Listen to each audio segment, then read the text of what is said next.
Sa ngalan ng Ama, ng Anak, at ng Espiritu Santo. Amen.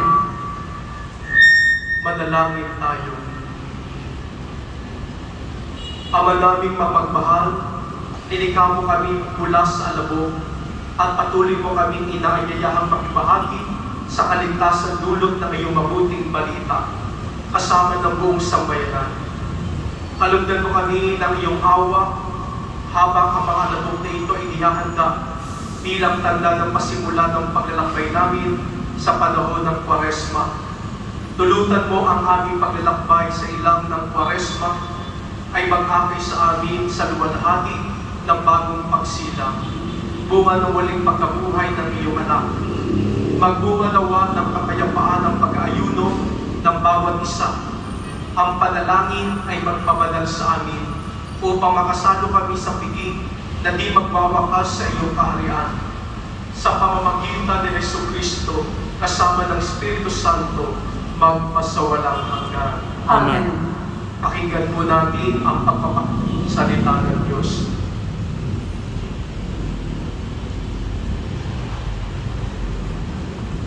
Pagbasa mula sa aklat ni Propeta Isaías. Ito ang gusto kong gawin ninyo. Ihilanan ninyo ang pang-aalipin. Sa halip ay pairalin ang katarungan. Ang mga api, palayain ninyo at tulungan. Ang mga nagugutom ay inyong pakainin. Patuloyin sa inyong tahanan ang walang tirahan. Yaong mga tao na halos ubad na ay inyong paramdam. Ang inyong pagtulong sa mga kasama ay huwag tatalikdan. At kung magkagayon, matutulad kayo sa bukang liwayway, di maglalabot gagaling ang inyong sugat sa katawan. Ako ay laging sasayo. Ililigtas kayo at ingatan kahit saang lugar. Sa araw na iyon, diringgin ng Panginoon ang dalangin ninyo. Pag kayo'y tumawag, ako'y tutugon agad. Kung titigilan ninyo ang pang-aalipin at pagsuway sa akin, at ang masamang salita'y iiwasan, kung ang nagugutom ay pakakainin ninyo at tutulungan, ang kalilimang bumabanat sa inyo ay magiging bilang liwanag sa katanghalian. Ang salita ng Diyos. Salamat. Deo gratia.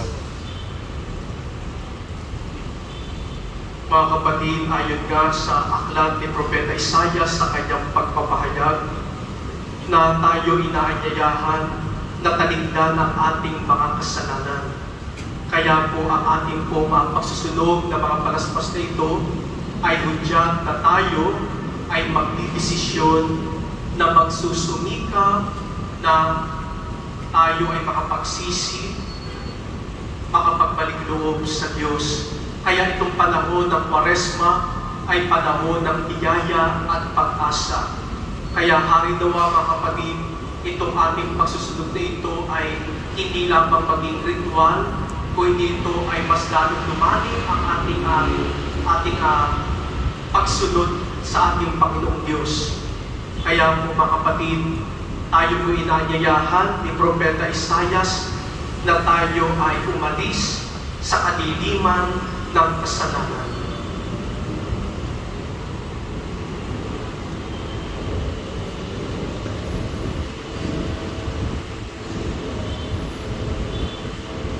Ako'y kaawaan, umangkong Diyos, sang-ayon sa iyong kagandahang loob. Mga kasalanan ko'y iyong pawiin, ayon din sa iyong pag-ibig sa akin. Inisin mo sana ang aking karunhan, at ipatawad mo yaning kasalanan. Ang pagsalangsang ko ay kinikilala, laging nasa isip ko at alaala. Sa iyo lang ako nagkasalang tunay, at ang nagawa ko'y hindi mo nagustuhan. Kaya may matuwid ka na, ako'y hatulan, marapat na ako'y iyong parusahan. Ako'y masama, nabuhat ng iluwan, na nang ako'y isira. Nais mo sa aking isang pusong tapat, puspusin mo ako ng dulong mong wagas. Ako ay linisin, salang ko'y hugasan, at ako'y puputi ng walang kapantay. Sa galak at tuwa, ako ay puspusin, at muling babalik ang galak sa akin. Ang kasalanan ko'y yun aking buti, lahat kong nagawang masamay kawitin. Isang pusong tapat sa aking ikhain, bigyan mo o Diyos ng bagong damdamin. Sa iyong harapay, huwag ako'y alisin, ang espiritu ko ang papaghalingin. Ang galak na dulot ng iyong pagliligtas, balik at ako ay gawin mong tapat. Kung magkagayon na, aking tuturuan, sa iyo lumapit ang makasalanan. Ingatan mo ako, Diyos kong manunubos, ang pagliligtas mo'y galak kong ibabanto. Turuan mo akong makapagsalita at puputiliin ka sa gitna ng bagla. Hindi mo na nais ang mga panghandog, sa haing sinunog, di ka nalulugod. Ang handog ko, O Diyos, na karapat-dapat ay ang pakumbaba, pusong mapagtapat. Iyong kahabagan, O Diyos ng Siyon, iyong Jerusalem ay muling ibangon. At kung magkagayon, ang handog ng ating dalasan ng banang, torong susunodin. Malugod na ito'y iyong tatanggapin. Papuri sa Ama at sa Anak at sa Espiritu Santo, na para sa una, ngayon at Principio et nunc et semper et in saecula saeculorum.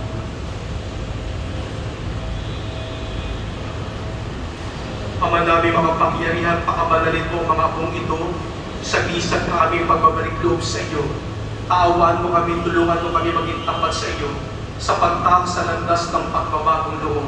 Sa panahon ng Kwaresma, sapagkat ang kaloob mo'y maligtas ang lahat. Sa pamamagitan ni Jesucristo, kasama ng Espiritu Santo, magpasawalang hanggan. Amen.